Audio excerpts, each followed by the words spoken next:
De Sebastián. Sebastián Salgado, vamos ya con un cierto retraso, pero creo que lo ha disfrutado también como nosotros. Voy a presentaros a Sebastián previamente.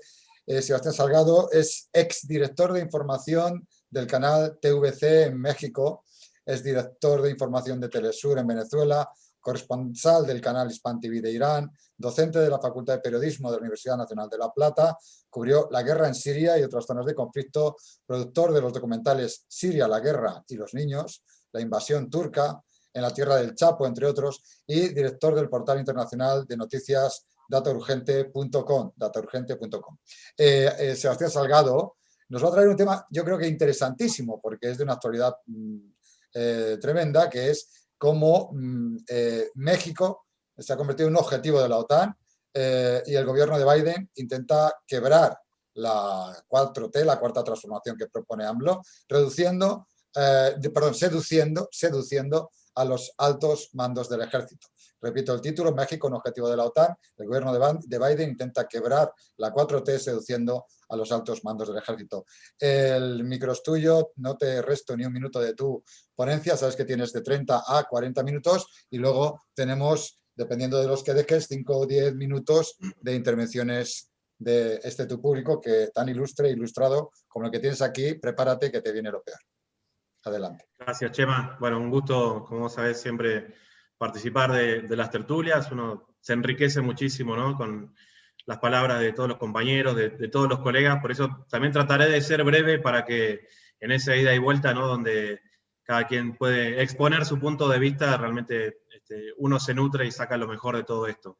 Tal vez más que una ponencia es compartirles, ¿no?, este tema que sí vengo siguiendo hace algunas semanas, que resulta justamente súper interesante exponerlo después de lo que veníamos hablando, ¿no? ¿Cuáles son las consecuencias de la OTAN en Colombia, ¿sí?, desde el gobierno de Juan Manuel Santos? ¿Cuáles son las consecuencias de la OTAN, yo no sé si diría en las Malvinas, o de la OTAN en la República Argentina? Porque siendo que las Malvinas pertenecen, según el criterio de muchos que lo pensamos así, a la República Argentina, la OTAN ya está dentro del territorio insular argentino.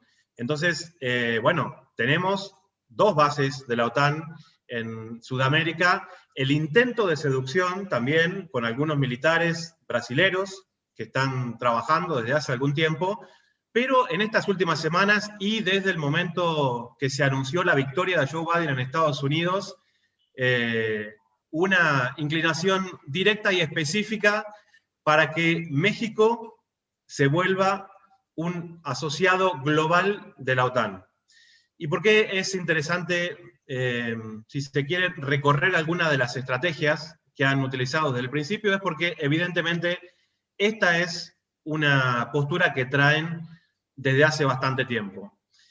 Como ustedes saben, el actual ministro, el secretario de Defensa de los Estados Unidos, Lloyd Austin, llama la atención por varias cosas. Primero, por ser el primer secretario de Defensa afroestadounidense, podemos decir, teniendo en cuenta que los afroestadounidenses componen aproximadamente entre el 40 y el 45% de todas las fuerzas de seguridad de los Estados Unidos. Entonces, no es un dato menor que un afroestadounidense esté a cargo del Pentágono, por así decirlo. Ahora, uno de los primeros detalles interesantes en este aspecto es que para ratificar a Lloyd Austin al frente de la Secretaría de Defensa de los Estados Unidos, hacía falta que el secretario de Defensa esté retirado desde hacía 7 años con cualquier rango de general como los que él ocupó. Lloyd Austin es un veterano de guerra justamente de las guerras de Irak y de Afganistán, sobre todo, ¿sí?, las guerras que la OTAN libró en parte de ese territorio de Oriente Medio, junto con Libia y otras, y conoce perfectamente cuál es el trabajo de la OTAN en este sentido. Entonces, como Lloyd Austin no tenía los 7 años desde que se había retirado como general del gobierno de los Estados Unidos, tuvo que pasar su nominación a través del Congreso, porque él solamente hace 4 años que se había retirado. antes de que se aprobara su nominación, que realmente terminó siendo positiva, Austin intercambió comunicaciones directas con los altos mandos del ejército mexicano. Y fíjense qué inteligente que fue esto. Él lo podía hacer libremente porque todavía no tenía ningún cargo, pero no esperó ni una semana entre que se mencionó el nombramiento de él por parte de Joe Biden hasta que él se comunicara con los altos mandos mexicanos. ¿Y por qué? Porque los conoce personalmente desde hace muchísimos años. Porque Lloyd Austin es, entre otras muchas cosas, un lobista de venta de armamentos por parte de los Estados Unidos desde el sector privado también, ¿sí? Esos ejemplos que hemos visto en la Argentina con el gobierno de Macri, donde los gerentes de la Shell pasaban a ser también nuestros ministros de energía, es una práctica que en los Estados Unidos es prácticamente abierta. Y Lloyd Austin pertenece y es un contratista de la empresa Raytheon, ¿sí? Raytheon es, a ver si la estoy pronunciando bien, sí, Raytheon Technologies, está entre las 3 empresas de venta de armas más importantes de los Estados Unidos. Pero claro, son empresas privadas que de alguna manera tienen el lobby hecho por los grandes mandos del ejército de los Estados Unidos. Entonces, ellos están de los dos lados del mostrador. Mientras él era un general, participaba de las guerras en Oriente Medio, sobre todo, en Afganistán y en Irak, y cuando se retira pasa a trabajar en el sector privado vendiendo las armas que le conviene, lógicamente, al gobierno de los Estados Unidos. Y en esto, Austin, a través de la empresa Raytheon Technologies, había logrado venderle, sobre todo durante los últimos años del gobierno de Peña Nieto en México, una serie de misiles muy importantes de tipo subsónico. ¿Qué significa un misil subsónico? Que tienen tanta velocidad, que tienen la capacidad de ser un misil interceptor de un ataque de misiles contra territorio mexicano. Habría que pensar qué tan importante sería para las inversiones en defensa mexicanos de tener misiles subsónicos, o si era simplemente un negocio del presidente Peña Nieto que terminó de firmar la compra de estos misiles en la última semana de su mandato. Un dato extremadamente interesante. Lo cierto es que Lloyd Austin pertenece a la industria armamentística y, lógicamente, para ellos sería importantísimo tener bajo su paraguas nada más y nada menos que a su vecino del sur. Entonces, cuando él tiene ese momento antes de asumir como secretario de Defensa, tiene estas comunicaciones directas que, lógicamente, llegan de manera inmediata porque algunos medios de información así lo contaron, mexicanos, a los oídos del presidente Andrés Manuel López Obrador como una especie de, si se quiere, presión para que al momento que asuma Joe Biden ya estuvieran sobre avisos de que una parte de la cúpula de los altos jerarcas militares mexicanos de alguna manera le estaban dando un guiño a que los Estados Unidos los propusiera como un aliado global extra-OTAN de la misma manera que es Colombia, ¿sí? En este sentido, tenemos que sí reconocer la diferencia del presidente López Obrador, que desde el año pasado, y se terminó de articular en este mismo año, intentó regular sobre todo lo que es la participación de los agentes de seguridad de la DEA y del FBI, con algo que en cualquier país sería absolutamente normal, de que, bueno, cada embajada informe al gobierno mexicano cuántos agentes de inteligencia tienen trabajando en su país, cosas tan simples como esas, que si un funcionario mexicano tiene conversaciones en las embajadas y con agentes de seguridad, informe al gobierno federal en un plazo de 3 días cuáles podrían llegar a ser y cuáles habían sido las conversaciones que tuvieron, para que no les pase como nos pasó en Argentina, que nos enteramos a través de Wikileaks, que el actual presidente de la Cámara de Diputados Argentina, Sergio Massa, con aspiraciones presidenciales, era un ávido visitante de la Embajada de Estados Unidos en la República Argentina, y bueno, nos enteramos o lo confirmamos por lo menos a través de las publicaciones de Wikileaks. Entonces, eso generó un cierto malestar o rispidez con lo que fue el inicio del gobierno de Joe Biden en su interacción con el gobierno de López Obrador. Por un lado, porque López Obrador también había tenido una visita, si se quiere, de último momento, en la recta final de la campaña electoral en los Estados Unidos, que se interpretó, no desde mi punto de vista, pero de varios analistas, como que había un respaldo, ¿sí?, de López Obrador por ir a visitar a Trump cuando faltaba un mes para la elección. Es una lectura política, en mi caso no lo comparto, pero lo que sí tiene México es una política exterior desde hace muchísimos años que está basada en la doctrina Estrada. ¿Qué es la doctrina Estrada? Bueno, la doctrina que un canciller de la década del 30 estableció y que sobre todo el PRI supo llevar a cabo. Como ustedes saben, México nunca cortó relaciones con Cuba después de su revolución. Hay que reconocer eso del Partido Revolucionario Institucional. ¿Por qué? Porque la doctrina Estrada dice básicamente que México reconoce a los gobiernos de los países que ellos de alguna manera tengan en representación ante el mundo y está lógicamente en contra de la injerencia de otros países sobre la política interna mexicana. En ese contexto, el gobierno del presidente Andrés Manuel López Obrador lógicamente desconoció a Guaidó en Venezuela, fue el gobierno que rescató a Evo Morales, recordemos, del golpe de Estado. En Argentina, afortunadamente, nos sentimos muy, muy orgullosos de que se le haya dado asilo, pero quien lo rescató de Bolivia fue el canciller Marcelo Ebrard en persona, yendo en un avión a buscarlo a Bolivia, y eso realmente habla del liderazgo que tiene el presidente Andrés Manuel López Obrador en ese sentido. Ahora bien, ¿cuál pueden llegar a ser las consecuencias futuras de esta presión? Y por eso mencionamos a la 4T. La cuarta transformación mexicana, que, como ustedes bien saben, está basado en esos 4 tiempos políticos que está viviendo México. Primero, la independencia, ¿sí?, una independencia con una base popular tal vez bastante diferente a la que tuvieron el resto de los pueblos latinoamericanos, más basados en unas oligarquías que se independizaban de España. La independencia mexicana tuvo una base popular, ¿no?, en las figuras de Hidalgo y Morelos.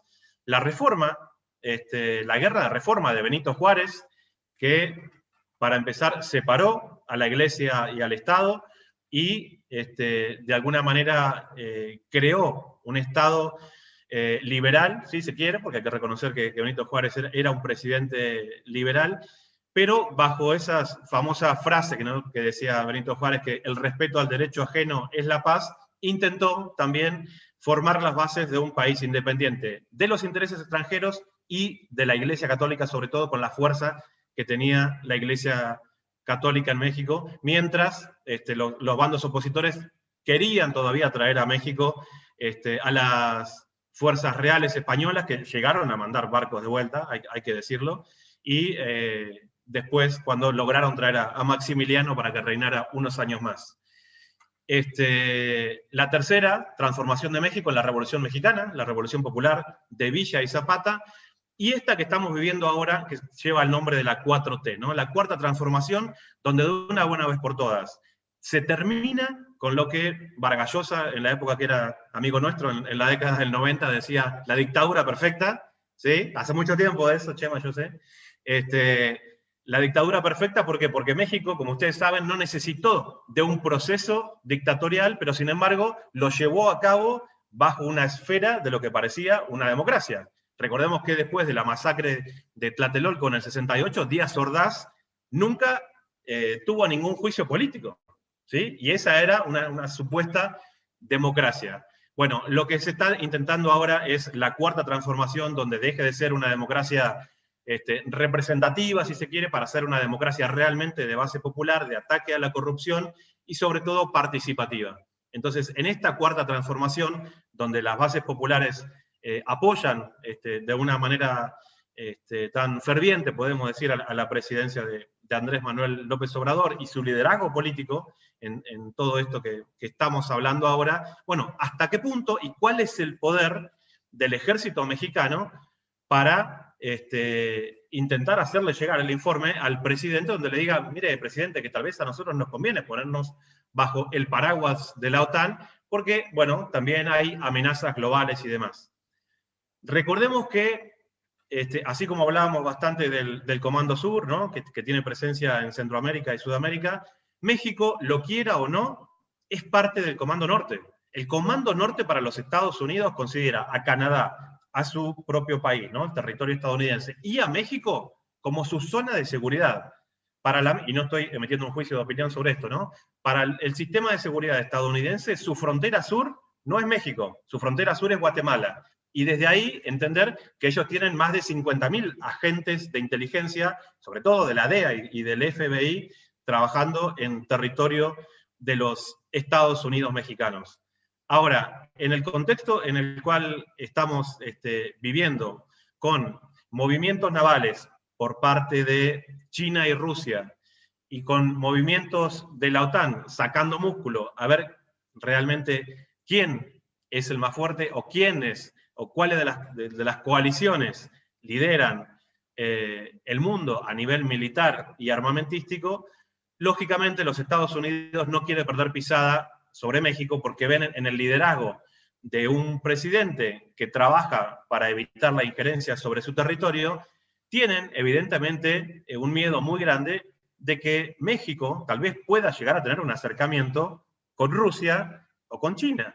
Y en este sentido, el adoctrinamiento de años que llevan parte de las fuerzas mexicanas, recordando que desde el gobierno de Vicente Fox firmaron el ASPA, ¿no? Que en el 2004-2005, si no recuerdo mal, era un primer eslabón de seguridad donde articulaban el trabajo de fuerzas de seguridad de Estados Unidos y de México, y que después termina de reforzar en la presidencia de Felipe Calderón, ¿no? Con lo que fue el Plan Mérida, que en un momento querían llamarlo Plan México, como se llamó también el Plan Colombia, pero sabían que en la idiosincrasia mexicana, si le llegaban a poner Plan México, un plan de seguridad de los Estados Unidos, el mexicano iba a reaccionar. Entonces, astutamente, como trabajan ellos, le pusieron el Plan Mérida, y que es, de alguna manera, darle las riendas a los servicios de inteligencia de Estados Unidos que trabajen en lo que ellos consideran la guerra contra el narcotráfico. Guerra que, en definitiva,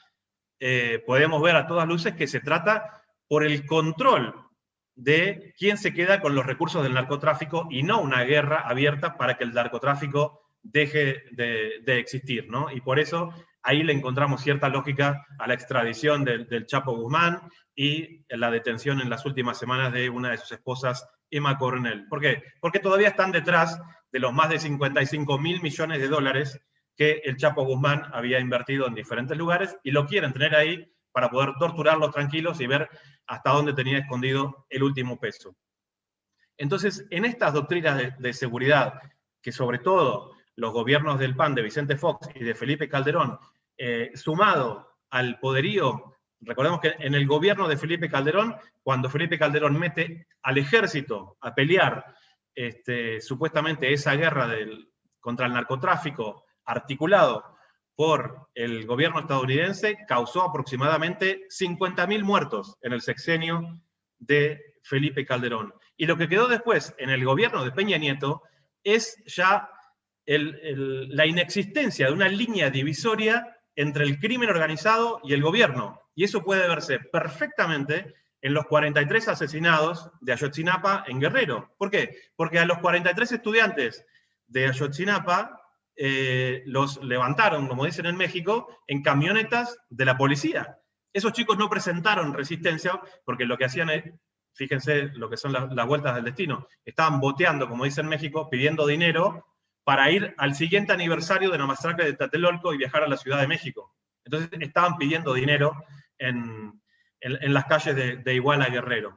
Bueno, los vienen a detener y por nada, no era ni un delito, ellos no pusieron ninguna resistencia, y los que entraron en las camionetas de la policía de Iguala eran 43, en realidad eran muchos más estudiantes, pero los que entraron eran 43, y desde ahí desaparecen. Entonces, 43 estudiantes que son detenidos por las fuerzas de seguridad de un estado, como es Guerrero, y que evidentemente con la connivencia de un cuartel del ejército mexicano, que en esas mismas inmediaciones tenía un campo de prácticas muy extenso, donde algunos argentinos, del equipo argentino de antropología forense, que como ustedes saben, lamentablemente aquí tenemos muchísima experiencia en todo eso por los 30.000 desaparecidos que tuvimos durante la última dictadura militar, fueron a colaborar y decir que en parte de los hornos que había ahí y en esos descampados había algunos restos de los 43 estudiantes desaparecidos. Entonces, el último gobierno del PRI termina de poner esa llave contra la sociedad, entregando de alguna manera el mando al ejército mexicano, controlado por el gobierno de Estados Unidos, a la población civil. Por eso el trabajo que le queda ahora al presidente Andrés Manuel López Obrador a través de la 4T, para que tener el apoyo civil y no dejarse presionar en sumar a México como aliado global a la OTAN, no es fácil, porque el poder en que dejaron los 3 gobiernos anteriores, por lo menos, los 3 gobiernos anteriores, sexenios, es realmente muy fuerte. Y lo que sí me queda como última reflexión es tal vez pensar en el contexto histórico, con cuál ha sido, si lo pensamos, la política del gobierno de los Estados Unidos hacia Latinoamérica, que podemos ver, no sé, reflejado en el libro de Galeano, de las venas abiertas de América Latina, o el conocimiento que podemos llegar a tener todos nosotros, y la historia diferente que han tenido las otras 2 grandes potencias militares y económicas, como son Rusia y China, donde tenemos que buscar realmente nuestros aliados. ¿Por qué tenemos tanto miedo en pensar de que algunos de nuestros países latinoamericanos podemos llegar a tener una alianza estratégica militar donde necesitemos del apoyo de una base militar de alguno de los aliados más poderosos que tengamos? Cuando se pensó en el proyecto de la UNASUR de tener un ejército sudamericano, vemos dónde quedó la UNASUR hoy. O sea, ni la estatua de Néstor dejaron en Quito, que tuvimos que traerla de vuelta a Argentina. Entonces, evidentemente, todos esos años que se trabajó, ¿no?, durante el gobierno de Lula, de Evo, de Chávez, de Néstor, en la coordinación de una fuerza de defensa sudamericana, la realidad es que quedó en nada. Y ahí hemos tenido un fracaso tremendo y hoy somos extremadamente vulnerables ante cualquier tipo de ataques.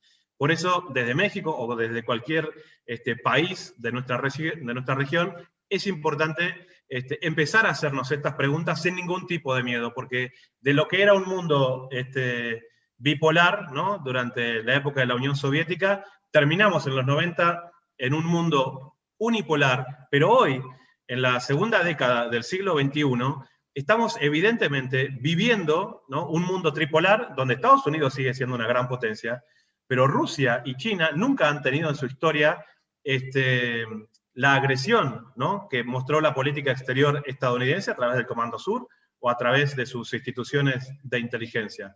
Por eso me parece interesante empezar a plantearnos este tipo de cosas, sin convertirnos en Djibouti, como decía Telma también, ¿no?, de, bueno, pensar en plazos estratégicos de largo plazo. Menciono Djibouti porque Djibouti es el país más pequeño de África, y entre la base de Estados Unidos y la base de China hay 10 kilómetros. Lo conozco bien porque de ese pequeño país del cuerpo de África me deportaron 2 veces, no una.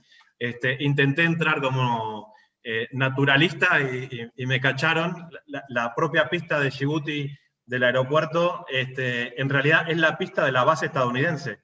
Y cuando uno aterriza en el aeropuerto de Djibouti, del otro lado de uno aparece, se ve la bandera de los Estados Unidos. Y Djibouti es como la puerta de una política donde tienen bases de Estados Unidos, bases chinas, bases de Japón, bases de Alemania, y bases del que quiera. Djibouti te da un pedazo de territorio. No estoy hablando de eso, de que tengamos que jugar a 5 bandas, pero evidentemente hay países como Rusia que tienen sus recursos naturales y no están pensando en nuestros recursos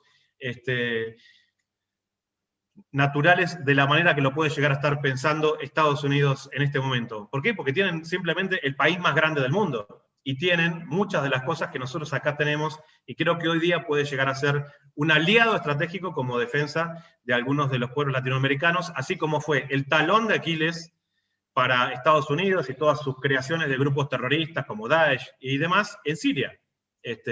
Más allá del amor que tengan los sirios por su país, sería muy difícil pensar que hoy pudieran seguir resistiendo sin la ayuda de Siria. ¿Que tiene un costo político? ¿Que los sirios se lo tendrán que pagar con Rusia? Seguramente, nada es gratis, todo es política, pero evidentemente creo que tenemos que tener en América Latina la madurez política para empezar a ver dentro de este mundo tripolar quiénes pueden llegar a ser nuestros aliados y quiénes han sido desde siempre nuestros enemigos.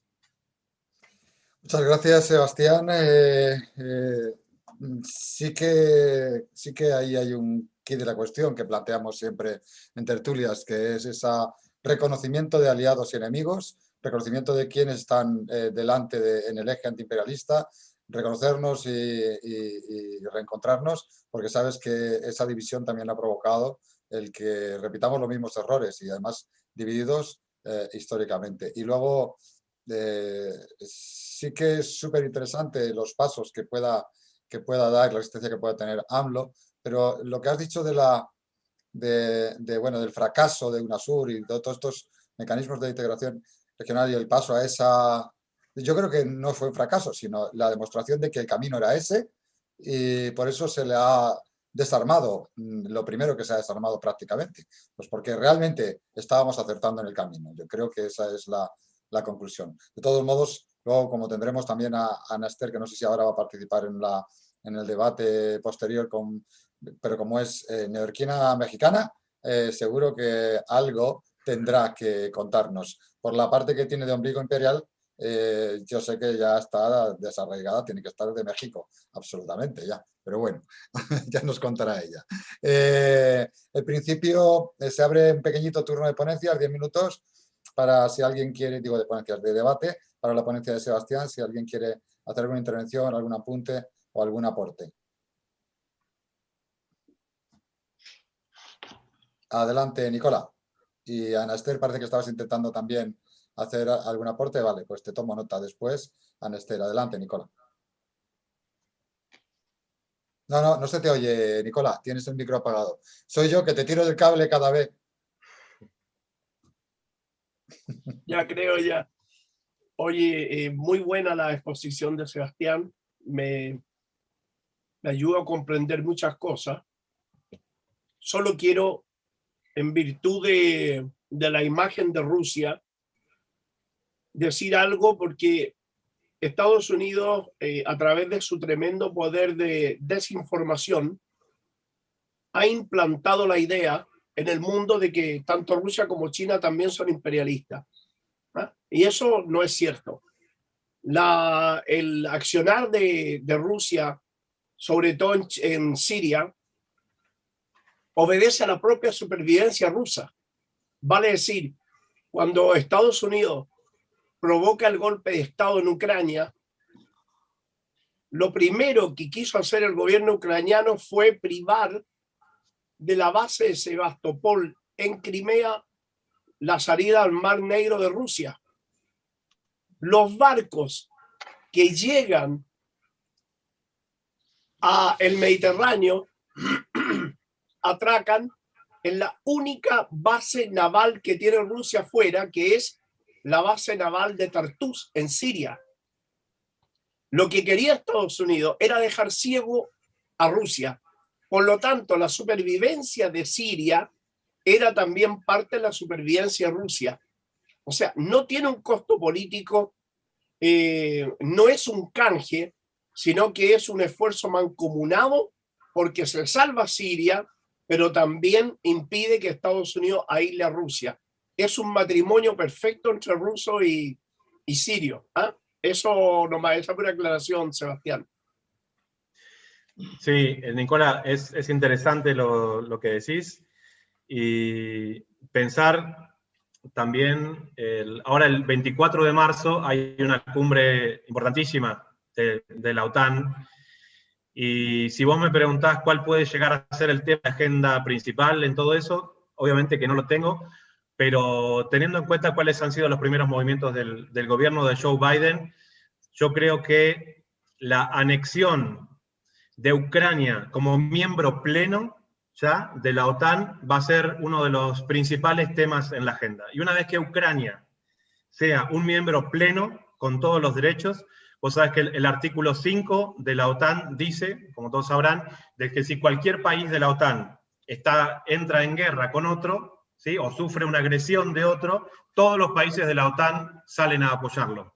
Imaginémonos que después del 24 de marzo, Ucrania sea un miembro pleno de la OTAN y que genere algún tipo de escaramuza con Crimea, ¿sí? Y que Crimea, ya como parte, una vez más, de vuelta de Rusia, tenga algún tipo de respuesta. Bueno, eso realmente puede llegar a ser el inicio de algo muy, pero muy grande, y así como hemos visto también otros países que antiguamente pertenecían al Pacto de Varsovia, ¿no? Que era como ese contrapeso de la OTAN en la época de la Guerra Fría, lamentablemente tenemos que decir que son prácticamente casi la totalidad de la Unión Europea, hoy por hoy, sumando a Turquía, que no pertenece a la Unión Europea, sumando al Reino Unido, que, bueno, se salió de la Unión Europea. Bueno, realmente Rusia está encerrada, ¿sí? Entonces, el poder de fuego de la OTAN en este momento es realmente algo muy importante, por eso Rusia también, para defender sus propias defensas, yo creo que en este momento también la propia Rusia necesita aliados. Fíjate, Chema, que lo sí, que dice, perdón, que lo que dice Salgado es tan acertado que Rusia ayudó, promovió lo que se denominó la Brigada Vostok. Seguramente usted han oído hablar de ella, ¿no? Que es una brigada internacionalista, al igual que la brigada internacionalista que intervino en la guerra en España, la guerra civil española, y ayudaron a que 3 provincias que están cerca de Crimea se independizaran. Creó un tapón, creó una muralla para que la OTAN no llegara directamente a Rusia, que fue la creación de las 3 repúblicas nuevas independientes, la de Lugansk, la de Donetsk y la de Dramatorsk, que son lo que se denomina el Donbass. Con eso Rusia se defiende de la intención norteamericana de instalar misiles cerca de su frontera, como lo hizo en Polonia. Eso nomás, Sebastián, agregarlo, ¿no? Sí, de todos modos, Sebastián, en el tema de la agresión a un país de la OTAN, también ten en cuenta que con Turquía hubo un rifirrafe precisamente en el tema sirio con Rusia. Rusia entonces hizo su intervención contra Turquía y aquí nadie se atrevió a mover un pelo contra Rusia. Cuidado que eso no es tan sencillo en el papel como en la realidad, ¿no? Ana Esther, tenías una petición de palabra para intervenir en relación a esta ponencia. Adelante. Y bienvenida. Claro. Muchas gracias. Buen día o tarde o noche, no sé, a todos los Aquí hay de todo, aquí hay de todo. En Italia, que aquí ha comentado también Marinella Correggia, que está en Italia, que está por aquí, que tiene, por cierto, Biden una relación especial con el gobierno de Maidan, de Ucrania. Adelante, Anistes. Claro. No, yo quería un poco preguntarle a Sebastián, porque su visión de las cosas, muy, obviamente, de muy conocedor, pero el papel o la calificación que le damos al ejército en México es complicada, ¿no? Yo de repente siento que en su visión él no está tomando en cuenta el gran involucramiento que tiene el ejército con los propios grupos de crimen organizado y que de repente, a ver, tiene un tremendo acuerdo con Estados Unidos, efectivamente, forma parte del Comando Norte y eso lo califica de cierta manera. Es más, es hasta cierto punto entusiasta, ¿no? En esa relación, pero al mismo tiempo tiene una relación muy fuerte con el crimen organizado, o sea, la cantidad de testimonios, digamos, o de evidencias de el aprovechamiento o la protección que da el ejército a las actividades del crimen organizado en general, porque no es solamente narco, aquí hay que decir que cuando hablamos de crimen organizado, sobre todo en países como México, estamos hablando en gran medida de tráfico de personas, para todo tipo de cosas, ¿no? O sea, puede ser para trabajo esclavo, pero puede ser para muchísimas cosas, incluida venta de órganos o lo que sea. Y entonces eso se ha convertido en un negocio muy importante. Negocios que no pueden funcionar sin una protección de las propias Fuerzas Armadas, sea el Ejército, sea la Marina, que tienen papeles distintos, están jugando papeles distintos desde hace rato, y que de golpe, porque cambió el gobierno, no creo que esos vínculos se pueda pensar que están desaparecidos, que se han cortado, ni nada por el estilo. Incluso yo diría, dentro de las propias Fuerzas Armadas en México hay como, pues también varios grupos que se están disputando cosas, ¿no? Se están disputando por un lado los grandes negocios, pero por otro lado también la relación con el poder civil, en fin, cantidad de cosas. O sea, son también protectores, por ejemplo, de empresas que entran a hacer megaproyectos de cualquier tipo, piensen en grandes mineras, piensen en los yacimientos de litio hoy en día en el norte de México, que de repente, ¿cómo van a llegar las empresas a ellos si no es protegidos por una fuerza que desestime el reclamo, el rechazo de la población que vive en esos lugares? Entonces a mí me resultó sugerente mucho su relato, pero también me deja como muchas dudas en algunos puntos, porque, a ver, ¿qué tanto el gobierno de México es la voz... cuenta con la voz dominante, con la voz hegemónica del propio ejército, o está con una fracción relativamente marginal de ese ejército, y entonces ¿dónde está la otra? Porque, es decir, el ejército se va a mover como un todo, o lo que estamos viendo todos los días es que el ejército se mueve de diferentes maneras, y depende cuál sea el general, el que esté encabezando, se van a mover con el narcotráfico o en contra de... Está complicado, o sea, yo no me atrevería a asegurar ninguna de las cosas, ¿no? No sé, Sebastián, qué piense, por ejemplo, de estos matices, pero ¿y cómo esos matices van a impactar hacia el futuro próximo? A López Obrador le quedan 3 años. En esos 3 años, ¿cómo va a ser la articulación? ¿Cómo ves tú que va a ser la articulación? ¿Qué es lo que va a primar? ¿Va a haber un mayor, con todo y la doctrina Estrada, va a haber un mayor acercamiento con Estados Unidos si ya están todos estos planes de que se incorpore a la OTAN, etcétera? Eso ya está comprometiendo, eso ya no es doctrina Estrada. Allí pasamos a otra realidad, ¿no? Entonces va a primar esto, va a tratar de hacer un juego, como tú decías, con Rusia, con China, como para equilibrar.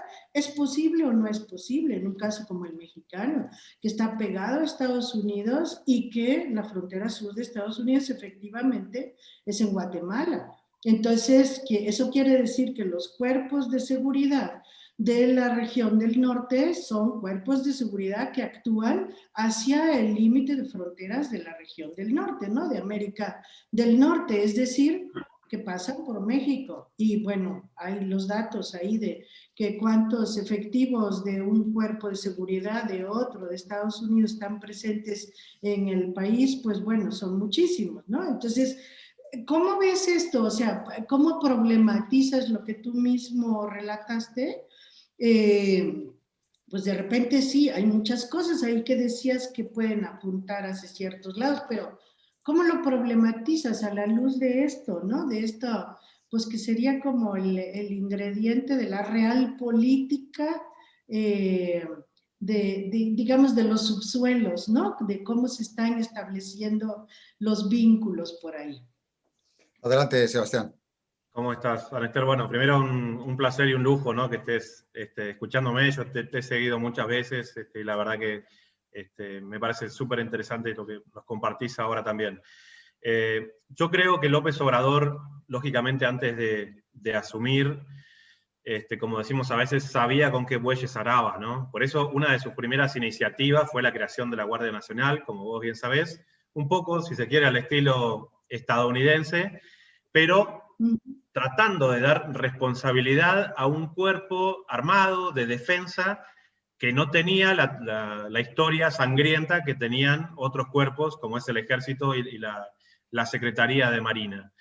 Creo que sí es limitado y sigue siendo, ¿no?, el poder que puede llegar a tener el presidente de México para desatar todos estos vínculos que tienen tanto tiempo, que deshicieron, como yo comentaba antes también, las fronteras entre el ejército y el crimen organizado que se vio tan claramente en Ayotzinapa, pero también entendiendo que parte del ejército mexicano puede llegar a haber sido adoctrinado en tareas relacionadas al vínculo del crimen organizado y que trabajen en consecuencia para eso.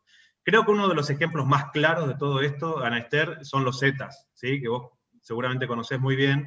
Los Zetas son, se hacen llamar a sí mismos como una especie de cártel, pero no es que reivindiquen tanto un territorio, como puede ser el cártel Jalisco Nueva Generación, el cártel de Sinaloa, el cártel de Michoacán o el cártel del Golfo. Los Zetas tienen una disciplina militar y han sido adoctrinados, no sabemos exactamente dónde, pero lo que ellos infunden es terror, ¿sí? Desde mi perspectiva como analista, los Zetas son terroristas, ¿sí? Son quienes promueven esas imágenes terribles de México con decapitados, con gente colgando de los puentes, que si analizamos un poco, ¿dónde las volvemos a ver? Con el ISIS en Oriente Medio. Recuerden esas decapitaciones en vivo con la gente con sus monitos naranjas, y lo que buscaban era que cualquier persona, un soldado sirio o un periodista que no sea afín a los intereses del gobierno de Estados Unidos, no se atreviera a entrar ahí. Entonces ahí vemos una vinculación de una manera de provocar terror, en el cual, desde mi perspectiva como analista, comparto con Ana Esther de que parte de, vamos a decir, miembros de fuerzas de seguridad mexicana estén trabajando para gobiernos extranjeros, como puede ser el gobierno de los Estados Unidos, y provocar la desestabilidad que puede llegar a generar el derrocamiento mismo de un presidente en México. Un ejemplo de todo esto, con, podríamos decir, la desconexión, si se quiere, entre Los Pinos y la Secretaría de Marina, yo creo que puede estar vista en lo que fue la detención el año pasado de uno de los hijos del Chapo Guzmán, perteneciente, ¿no?, a un cártel que todavía tiene cierta fuerza, y claro, una vez que lo detuvieron, los cárteles del narco empezaron a hacer explosiones en la ciudad.